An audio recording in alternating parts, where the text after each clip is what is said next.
Почитувани представници на медиуми, еве се обраќам од градскиот плоштад, гледате дека секој ден имаме разни локации за наши пресконференции, таму каде имаме интерес да ги представиме нашите проекти.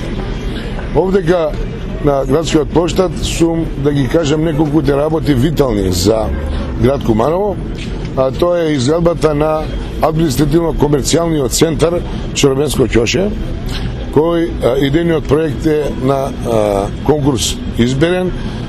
Имаме идеен проект и се работи оперативно проектирање, со што ќе се створат услови за отпочнување на процесот за дооформување на парцелата, бидејќи најголем процент од земјиштето е на Република Македонија, имаме негде 10% земјиштето приватна собственост и тука имаме отпочнато преговори за дооформување на парцела, со што се стварат услови за изграда на тој функционален, комерцијален и пред се економски исплатлив обект. Тоа се работи за негде 5.500 квадратни метри комерцијални содржини, со што долниот дел и подземни 3-катни гаражирања ќе го обезбедат протокот на паркирните места, ќе се створи јавен тоалет во истиот тој комплекс, бидејќи тоа е една рак рана после затварање и продажба на она што беше во Стоковна куќа, јавниот тоалет. Значи, ќе имаме административен дел за целата општина, нова функционална општина со негде 6000 квадратни метри и каде ќе има можност и подраците единици на министерствата да вршат функција за граѓаните.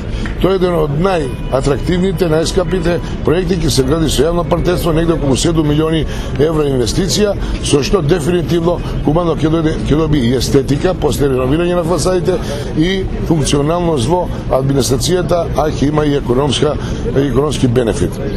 Вториот проект што сакам да го најавам е шеталиштето на Ленинова, која е едно од давнешните желби на град Куманово. Значи, за променади, за ноќни шетања и нов сквер.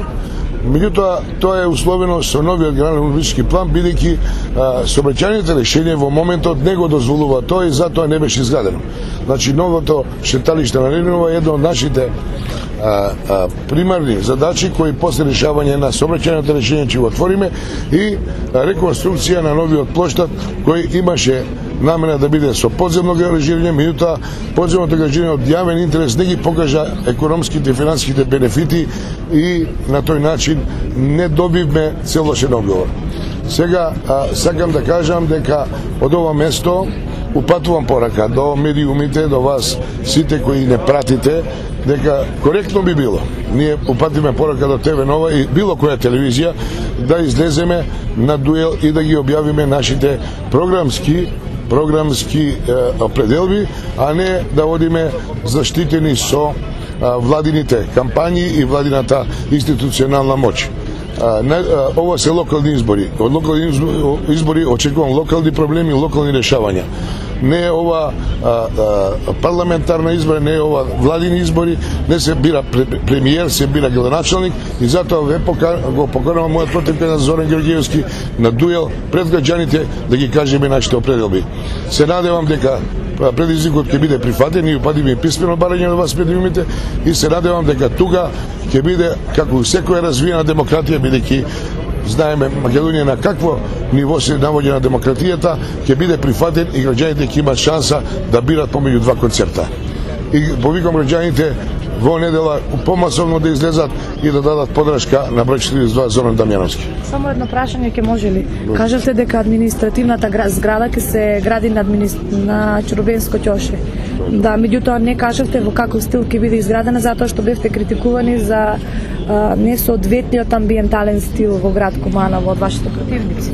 Па не знам од кого сум критикуван, идејното решение е избрано од жири, не, изберено и го имате, вие го имате сликано идејното решение од жири на најпознати архитекти во Куманово и наградата ја доби под шифра Сонце, значи архитекти кои направиле тоа идејно решение, а за естетската форма одлучува најминенти архитекти. Тоа не е моја струка, така да јас оставив да таа комисија од најпознати архитекти даде видување за таа работа.